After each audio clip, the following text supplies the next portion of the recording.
Straw Hut Media. That's the tragedy of that storyline. It's just Oliver doesn't have dip anymore. That's the saddest thing of all. Who are we? We're a couple of true crime aficionados. Kind of like Charles, Oliver, and Mabel, the three main characters in the Hulu original show Only Murders in the Building, now in season 2. And we're here making a podcast about a show where the characters make their own podcast about a murder. I'm your host, Elizabeth Keener. And I'm your host, Kevin Lawn. Why are we here?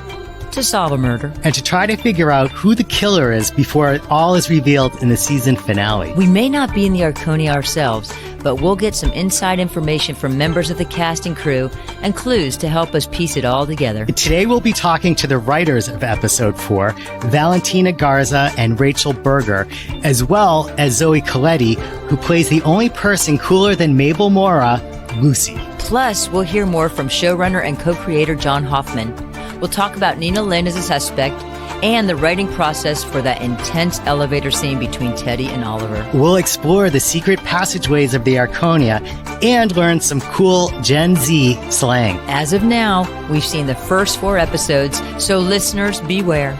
We're going to give a quick recap, and if you haven't watched, hit the pause button, stream episode 4 now, and come right back so we don't spoil anything for you.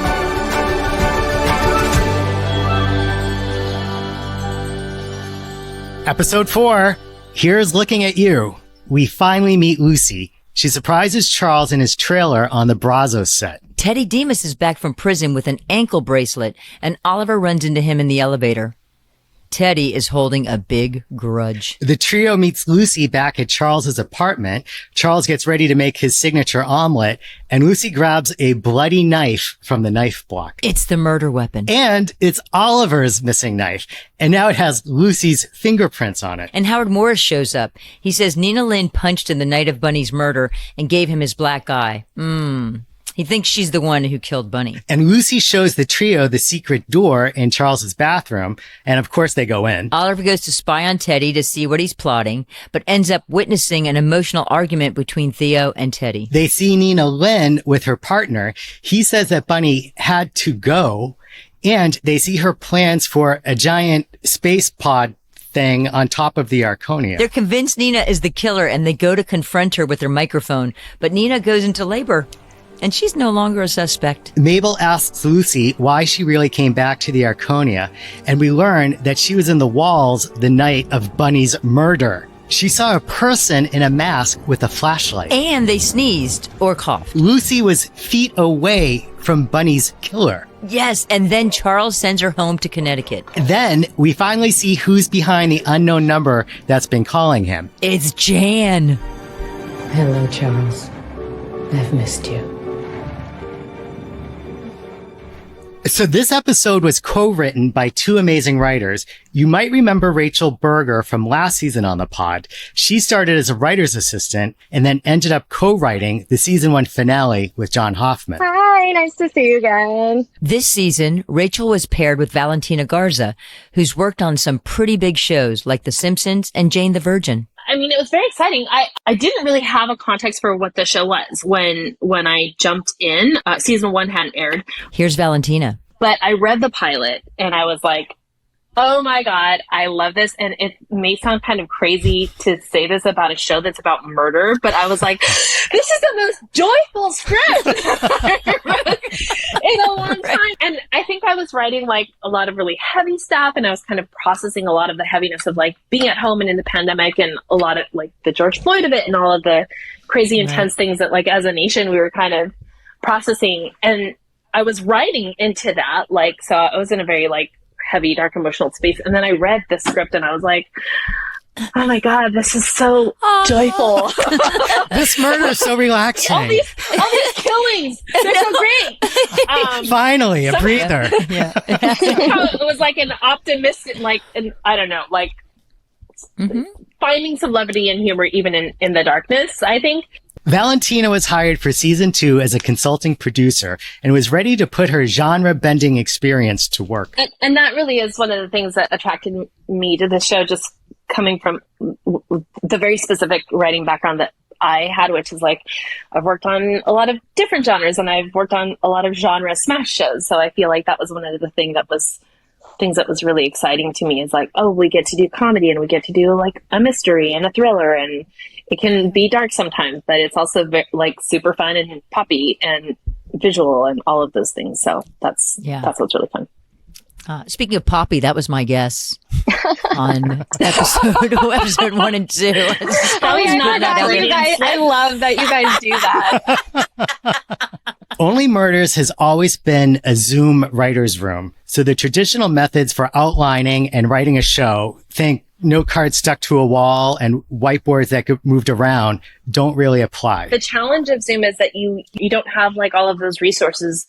So it's a lot of just like trying to get as much of a scene on a screen share, as you're breaking it in the room, and then like truly us walking away and kind of like talking it through and seeing what makes sense. And then I think the way that we did it was like, Rachel, I think I took act 1 and she took act 2, and then we were like, let's split act 3 and then swap everything, and then you get eyes on my half and I get eyes on your half, and we'll talk through the problems and what's working and what's not working. So definitely not, I think, like a super traditional process. Thank you, COVID-19. But there is, of course, Google Docs and good old-fashioned pen and paper. Here's Rachel. I'm sure every writer has their own notebook. I have this really fun Beauty and the Beast one that looks like a VHS tape. So I did a lot of like writing in that just like on my own if I didn't want to put it in the Google. But the Google Doc was like the final phase of like, here's my brain for you to look at, Right. And then to make it extra challenging, as a consulting producer on the show. So I was there 3 days a week. So a lot of times it would be like, let's talk about the episode. They would talk about the episode and I'd read the notes, and then poor Rachel would have to be like, okay, I'm done in the room, and now I have to start a new room with Valentina because she has no idea what's going on. No, I loved it. She joined me on my evening walks with my dog. Like, I get off the room and then be like, Valerie, are you free? Can I call you? This was the first time Rachel and Valentina had ever written together. But I do remember when I first met Val, I was like, oh my God, I hope I get to do my episode with her. I willed it into the universe. So I was like, oh my God, a really cool person that I can learn from, and it was cool. Oh, shucks. Fantastic. And I think also John was really thinking about like creating this character, this young woman who we owed from season 1 in Lucy. I think he probably put us together because he thought that we would be really successful at kind of trying to find a voice for this young woman and really thinking about who she could be. So I think that made a lot of sense, and we did have a lot of fun. It was a very meandering journey. At one point, she was like a lacrosse player. Oh yeah, I remember that. Who was like taking out Oliver with a lacrosse stick in the bowels of the show at one point. So we had a lot of fun trying to find her. We had this task of creating this character that everybody knew, but like no one did know. So it was kind of a fresh slate, and we knew we wanted her to be like the Mabel and how she is to Charles and Oliver, so it's like the making fun of the generational gap. And we recognize that there's like this really cool younger generation, like that's even cooler than millennials, that like are just like, they're vulnerable, but like self-aware and have this like confidence to them. And you're kind of like intimidated because you're like, why are you so well-rounded?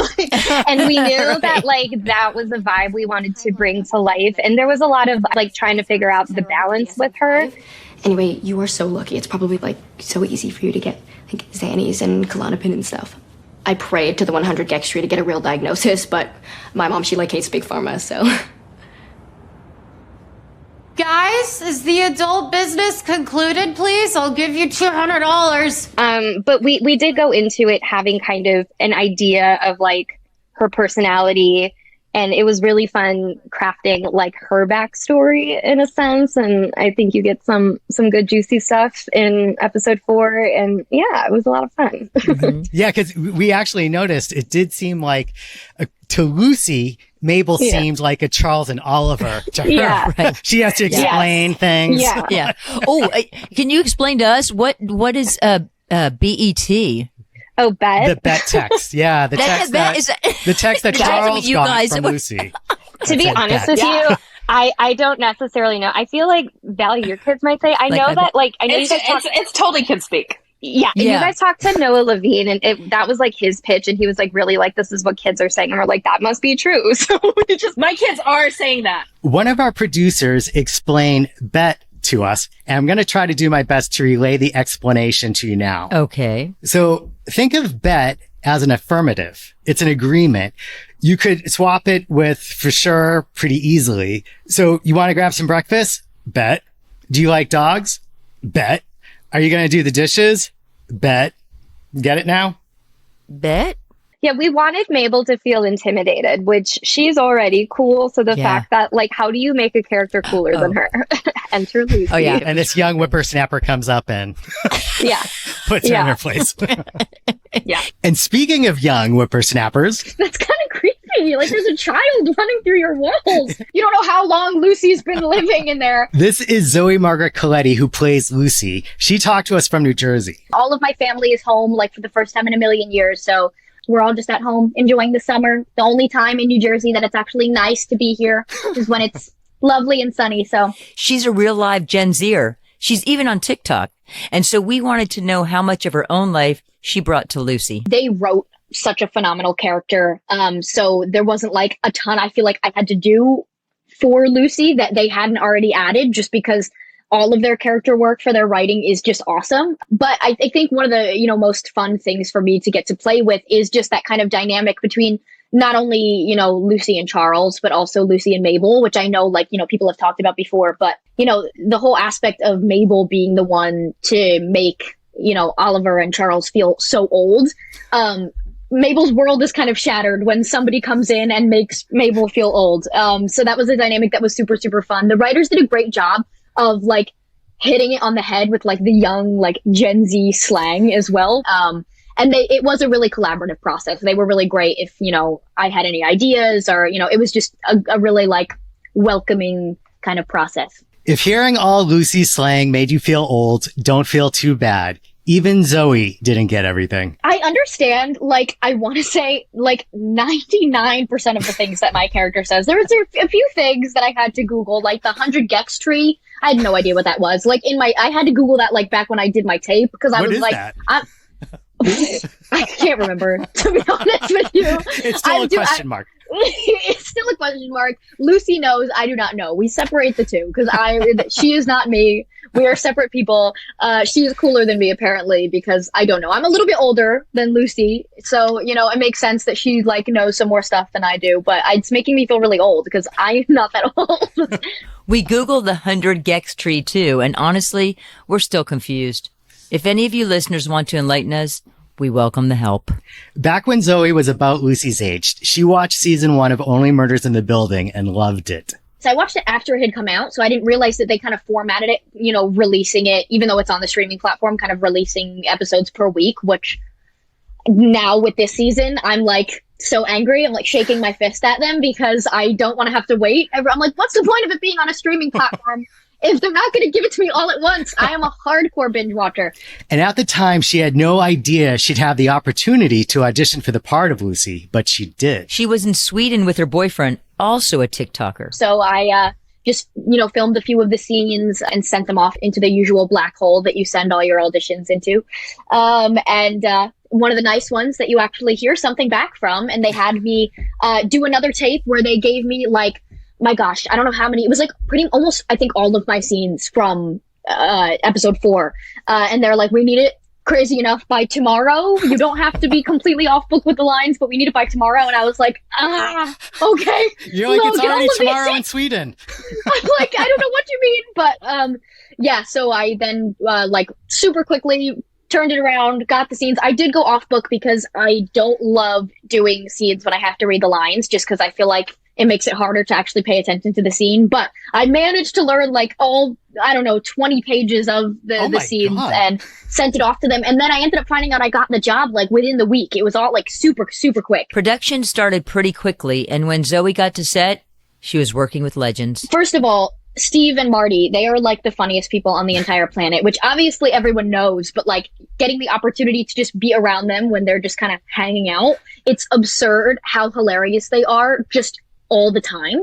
Like I found that so funny. Just in between scenes, they have these whole comedy bits that they just pull out of nowhere, and like both of them are completely committed to them. It's hilarious. I get like the best behind the scenes ever. It's like so funny, and they're just so talented and amazing. And also all three of them were so welcoming and kind and complimentary, which, like you said, kind of going into a cast that is not only on their second season, but they're just, they're the big guys, so it could be really threatening or like nerve-wracking to kind of jump right into a set like that, but they made it such a phenomenal experience. And I have to say, I'm like a massive Selena Gomez fan. She was my favorite actor of all time when I was young. I used to, what would it have been? I don't know, when I was like in first grade, and even my dad knows all of the lyrics to her songs, and my mom, because I had one CD that went in my dad's car, and it was her CD from when she was Selena Gomez in The Scene, and it was the only CD I had that I bought at Justice, which is a relic of a store at this point. And so it was all I would play on my way to and from first grade. And so even my dad knows all of the lyrics to her songs. She was my favorite. They say, like, don't meet your heroes, except I did, and it was the greatest experience, and now I just love her more. We're going to take a quick break, and when we come back, John Hoffman returns to talk about some of the themes in the episode. We go inside the passageways of the Arconia, and Zoe gives us something to look forward to with a clue.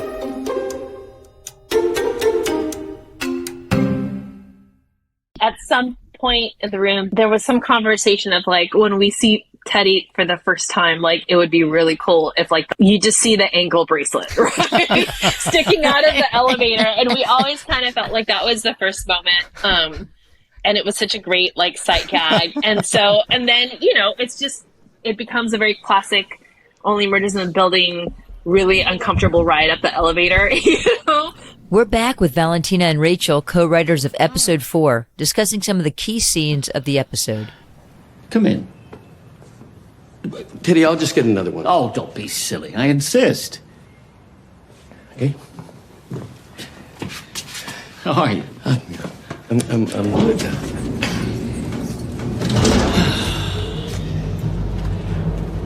You're back. For a few months. Awaiting trial. I see. So, how was prison? But it's also kind of like, okay, so now I'm Oliver and I'm stuck in the elevator with this guy whose life I've totally turned inside out, and I'm host. So like, what do I say? How do I make chit chat? So how was prison? Yeah. It kind of is the first thing you would say, though. You know what I mean? It's like, what else am I gonna, like, how are you? It really agrees with you. Yeah. Sally and I had a lot of fun writing that scene too, because I feel like we had like we went in all different directions to kind of like see where we wanted to go with the humor in it. But I'm pretty sure we had like a more intense scene, and then we like had it even lighter, and he got really into his yoga and like what he's doing, and like he basically was in a cult, like, you know what I mean? You're like, what did you do with your time there? So it was just a lot of fun to write, and I think kind of like the level of emotion that were in every iteration is what ended up in the final version. Actually, transformative. I don't know if you know Master Han, but he's helped me realize I don't have to act on my thoughts. For example, right now, the thought of wringing your neck really stimulates my root chakra, but it's probably not worth losing 3 of my mindfulness badges.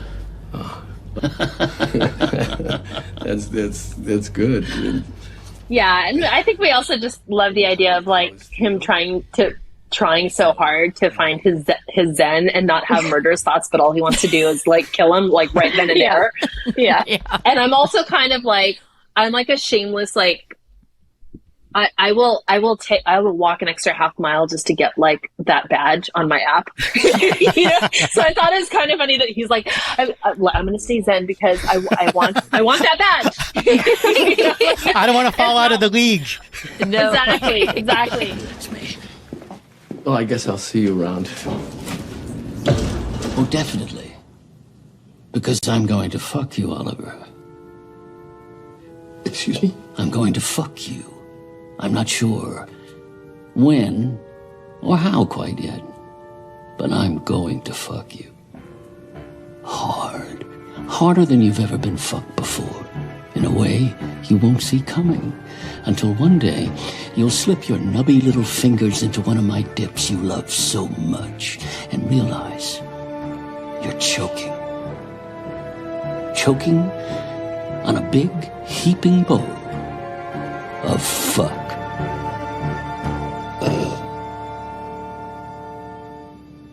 Namaste.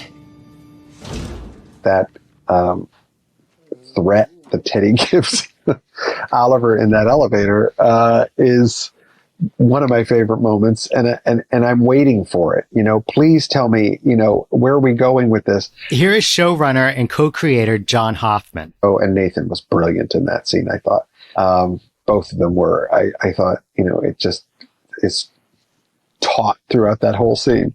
But I think the flip is really the nice part of that, because, you know, I think it's a signature of the show.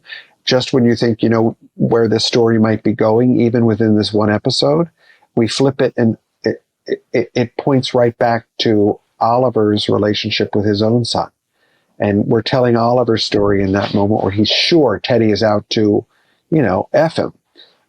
Because he said it 14 times to him in the elevator.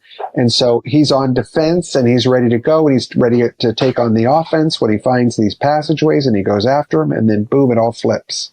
And he's seeing something, a side of Teddy he'd never seen before, a side that he wouldn't be seeing if he hadn't revealed the truths about Teddy and the enterprise that he was engaging in with his own son. And then it points back onto Oliver, and he comes back from that experience saying, I've never wanted to hug my son more. And he knows where he needs to go at the end of the episode. He needs to be with his son and help him out. What did you find out about Teddy? Nothing. Except I saw him weep. It was like watching Darth Vader take off his helmet. I'm in a total state of shock. I really am. And I've never wanted to hug my son more. I mean, a big theme, as you probably have guessed this season, is just like fatherhood and what it means to be a parent. And we kind of talked about kind of like the levity of emotions that we have and different genres of the whole show. And I think it was important that, like, you know, they were huge characters season one. They were villains, but like they're human. So we were kind of showing an empathetic side, and they kind of have a softer storyline than we're probably used to. But I mean, their chemistry is so great. So any chance that we get to write for them, we're like, yes, let's bring them back. And it kind of spoke to like the purpose of the passageways. Is like, yes, it's a violation of privacy, but it's like, it's not necessarily, you know, for perving, as Mabel says, but it's like, what are these intimate moments that you're not supposed to see that you see? And I think that's also more haunting to Oliver, is the fact that, like, here's this menace and I'm seeing his human side and now I feel bad for him. So it's like, it's very layered and complicated. And yeah, it's just everybody has empathy because we're all human. We learned about the existence of the passageways in episode 2. Right. We saw Archibald, the architect of the Arconia, and Bunny's grandfather, creepily spying on a woman getting undressed. Right, exactly. He wasn't just creepy, he was a creep. But it isn't until now, thanks to Lucy, that we see that they're still accessible. And it makes you wonder, who else knows about them? I will say, if the secret passageways were well known, then I feel like Teddy would have utilized that more with his side business. You know what I mean? So I don't think they're a wildly known thing, especially because they were originally intended for such a gross purpose and violating purpose that it's like you kind of don't want people to know about the quirks that you created. In season 1, it was important to know which floor everyone lived on when it came to solving the murder. So we were wondering if the writers had to come up with a detailed map of where all the secret passageways were and how they were connected. Especially because the killer would have had to use them on the night of the murder and again afterwards to plant the evidence. Yeah, totally. We had everything laid out in every possible way. We thought of everything, guys. Oh my gosh, Pete was our amazing writer's assistant, so I will say he probably is the map guy, because there would be constantly like, hey, are we allowed to go down? Like, whose apartment's down if we go down and who's up? So, like, we For left that in the logistics, minds yeah. of our, like, brilliant logistics in the room. So, yeah, Okay, there's a version. Don't lie, Rachel. She's being modest because she would totally police me when we were in our Google Doc, and she's like, you can't do that because so-and-so lives on 10. Classic So Rachel. She knew. She was like, no, they don't have time to go up this many flights. So, yeah, no, Rachel's on top of, like, who's where and on what floor and what you can do. Can you tell us about what it felt like on the sets inside the passageways, those kind of catacombs at the Arconia? Ooh. Yeah, first of all, they looked amazing. Here's Zoe Coletti. She plays Lucy. Like, it was really, really cool. And obviously, because it was built up in the studio, it really was like these, huge, long hallways and passageways. And then the one that's kind of the entrance to it in the bathroom, like, that was super, super cool. So they did a phenomenal job, like, building all of them. They just looked insane. But in terms of actually filming, it was super, super cramped. So them having to fit when all of us were in there, 4 actors in there, 2 cameras, all of the camera operators, people having to try and, like, just even doing, like, touches for makeup and hair in between was so difficult because we'd all have to funnel out of the little hallways to do the touches and go back in. It was like a ton of cramped, tight spaces trying to move everybody in and fit everything in there. That was the hardest part about that, because it was very, very teeny tiny spaces. It feels like it would get hot in there too. Oh, it definitely was. There's definitely a lot of sweat. I feel like people are always really hot on set in general, because you're, like, running around like crazy people, like, trying to get everything done. Everything's always feeling like the world is going to end if we don't finish shooting, like, in time. So I feel like everyone's always like, oh my God, we're going to die. But extra pressure in the tiny little hot compartments. Also, with the little sliding door, definitely a few people hitting their head trying to get in and out of there. I thought it was hilarious, but it's a few casualties for sure. And even though the interior of the Arconia is all on a set, the passageways felt very real.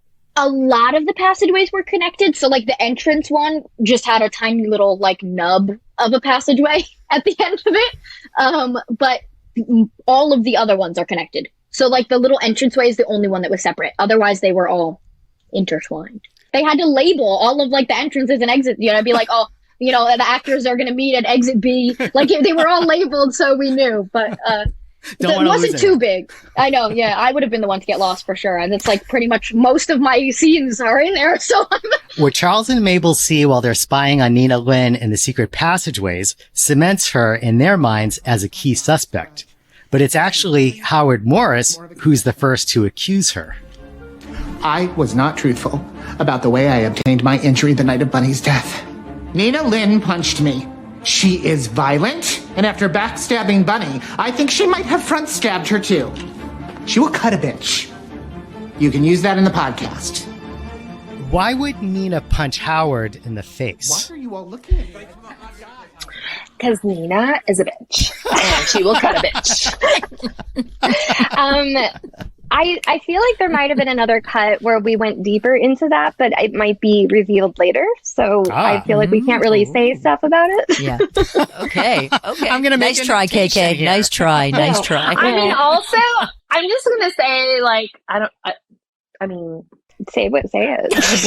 Yeah, go ahead. Her boyfriend may or may not be an MMA fighter, so yeah. she probably knows how to throw a punch. Right. It's called a foreplay, and she was really into it, and it got out of hand. Oh, yeah. I'm starting to like Nina. Yeah, she's cool.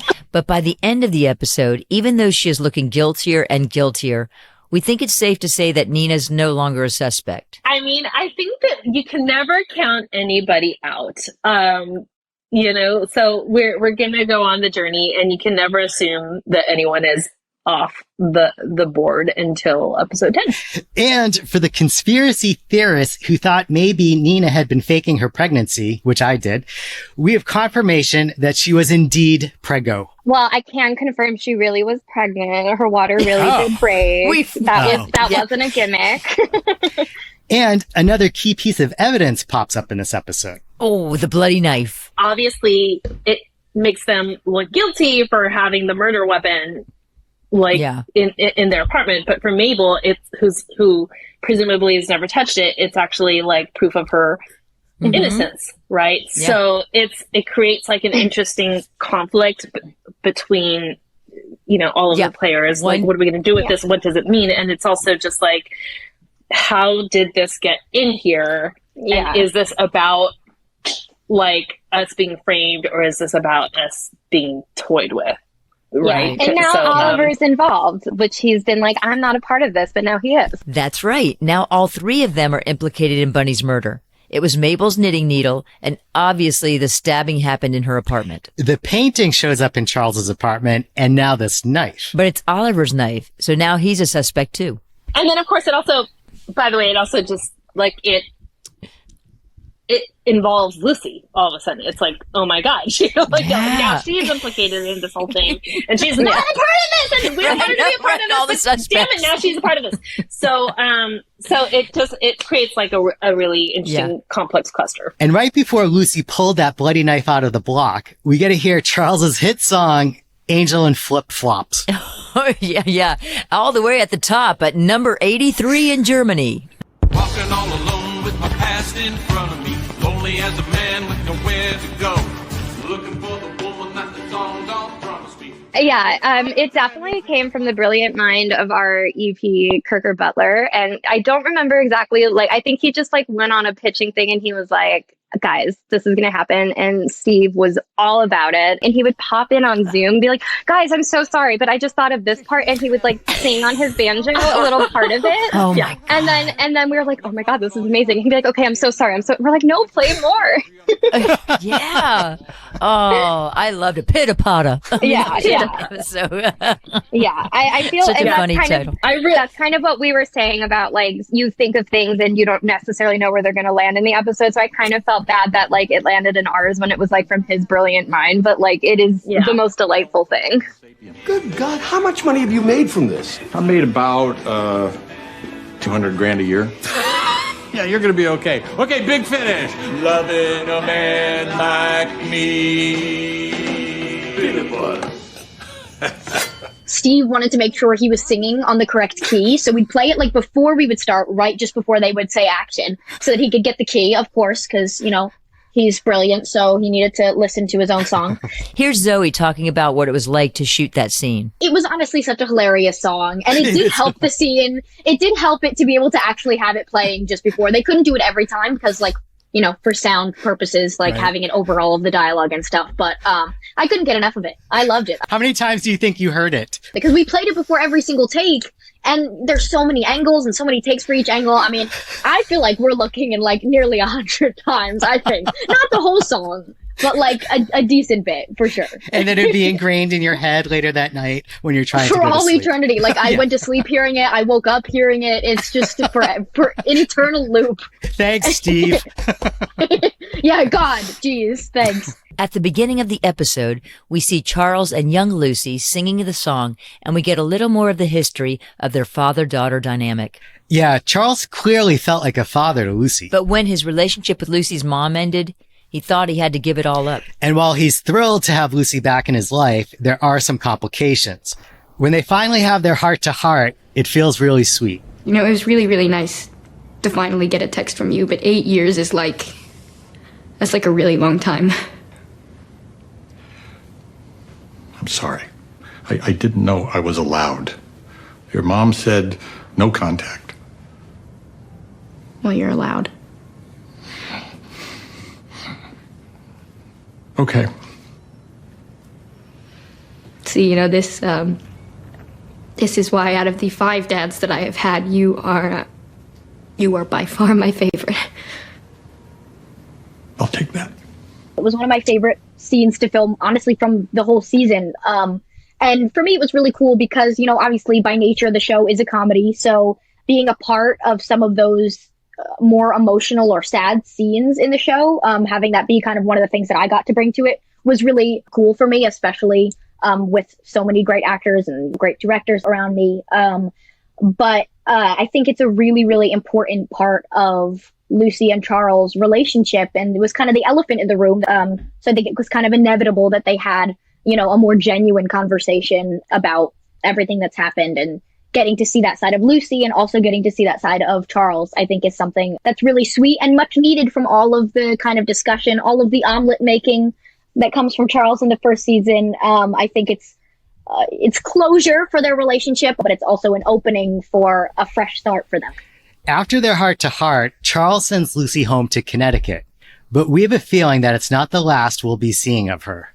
Well, I hope not. I think from what we can tell of Lucy's character so far, she's very persistent, and if Charles says up, she says down. So I have a feeling him telling her to stay away will not stick. She is the perfect kind of teenager, and he's in that sort of dad role. So I think anything that he says to her, she's going to just ignore, pretty much. But as Lucy leaves, an old character returns. Well, unknown caller. I need your help with something. Hello, Charles. I've missed you.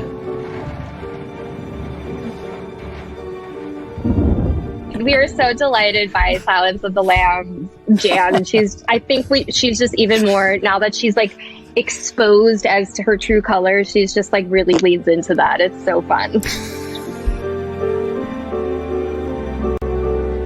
That's our episode. But before we get to the Whodunit Summit, a clue from Zoe. Is there any clue you would like to share with everyone? Ooh, is there a clue? I do not like, you are sneaky asking that question. Is there a clue? Oh my gosh. That is a hard question, sir. My clue would be that the little peepholes in those passageways, they show some pretty exciting stuff. So I think look forward to those. Ah, that's a great clue. Is All right, it? perfect. Okay. I'm writing that one down. Oh God, I'm afraid. John Hoffman immediately, my phone starts ringing right now. He's like, "What did you say?" I'm like, "I'm sorry." The Zoom cuts out.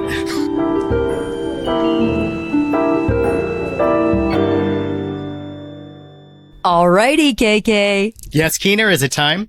Yes, you know what time it is. It's time for the Whodunit Summit. Woo! This is where Keener and I come up with who we think the murderer is based on the episodes we've seen so far. So we're up to episode 4, and we write down who we think the murderer is on a piece of paper, put it in an envelope, and reveal it now for the first time live. Okay, so do you want to read mine first? Yes. Okay, here we go. Okay. And you put Howard, the cat guy. I put Howard, the cat guy. Why did you pick Howard? Well, you know what? That sneeze. The sneeze got me. The sneeze? I don't know. I feel like he... In the passageway when Lucy was hiding there and the masked man sneezed. Yes. And I think that it made me think, okay, you know what? He's that kind of guy that needs an antihistamine. You know what I mean? That's just, I mean, maybe not for cats, because he might be fine with that, but for birds or dust or things like of that nature, you know, I think that he needs that. And then I watched The Walking, and I thought, is that Howard? Those were based on his walking. I tried. You know, sometimes they'll have somebody else walking, and it's not even that person. I don't know, but I mean, I'm and sure they probably want trade. someone who you'd be like, is that a guy or a girl walking? Yeah, I didn't, really, I had no idea who was, they were walking. So you're going with Howard the cat guy. Yes. So now, okay, so I'm going to open yours. Yep. Oh, that was, Theo. Yes. In quotes, even. Yes. You actually crossed out something lower than that. I'm not going to say I couldn't tell what that was, but Theo. Wow. Now, why Theo? Okay, so Theo is back in this episode along with Teddy. So they're out of jail for the moment. And tell who Theo is again, just to... Theo is Teddy's son, who they were caught smuggling the jewels in dead bodies last season. It's kind of gross. But they're back this episode. And if you recall last season, Theo had that hidden room in their apartment building. So maybe he knows about the secret passageways already. He already discovered it. And he could be framing the trio for sending him to jail, he and his father. But we also know that he's fighting with his father, Nathan Lane. So maybe he stole the painting to have $1 million. Since his father will be in jail, he won't have access to money anymore, and it's to finance his future. So I'm going with Theo.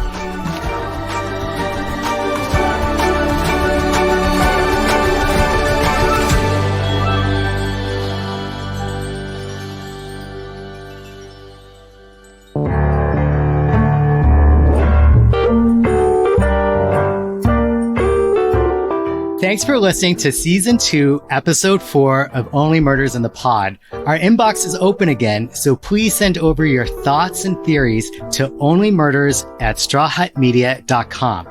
And if you're enjoying the show, please leave us a rating and a review. It really helps people find the show. Only Murders in the Pod is a production of Straw Hut Media. Hosted by Elizabeth Keener, me, and Kevin Lawn. Me. Produced by Ryan Tillotson and Maggie Bowles.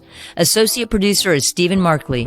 Original music by Kyle Merritt, and Only Murders theme music by Siddhartha Khosla. And a big thanks to John Hoffman, Xavier Salas, Luisa Moltini, and of course the entire Hulu team.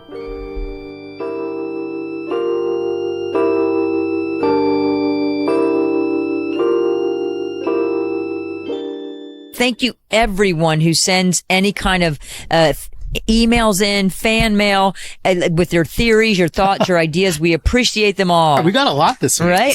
So Jackie, she had some great thoughts. Ursula had an invoice for an elevator inspection, but obviously she didn't do it because it wasn't working properly. And she had other ideas about Mrs. Gambolini's cage being moved and Howard and very interesting stuff. So that was a cool. Yeah. And so Howard, Nina, Liam, and Dr. Stanley are all kind of suspects because they've been in Bunny's apartment. Yep, exactly. And then we have Jennifer. Hi, Jennifer from New York City. She thanked us for having the cocatini recipe put out. Yes, she actually made the drink. Yeah. Lily from Chicago agrees with you. She thinks it's Howard. And yeah, I love when someone agrees with me. So thank you, Lily. Alice was a very popular suspect this week. And several people like Chloe from Hawaii, Heather, Juliet, and Ryan, they all kind of think that Alice could be the granddaughter of Rose Cooper. Ooh, that's good. So she's trying to get back her grandmother's painting. Edward from the UK, he thinks it's Amy Schumer. Yeah, this is pretty good. You know what? It might be. We don't know. We'll see her again. And he loved listening to Ben Smith's thoughts, which was great. We just want to thank Ellen from South Carolina, and Chloe is from Aloha. Hey, Chloe, we mentioned you that you agreed with Theoni from Greece. Keep them coming. Again, the email address is onlymurders@strawhutmedia.com. We love layers. We love layers in 100-degree weather. She's been living in there since Charles and Lucy's mom broke up. Lucy's just been scuttling around in his walls. It's really scary.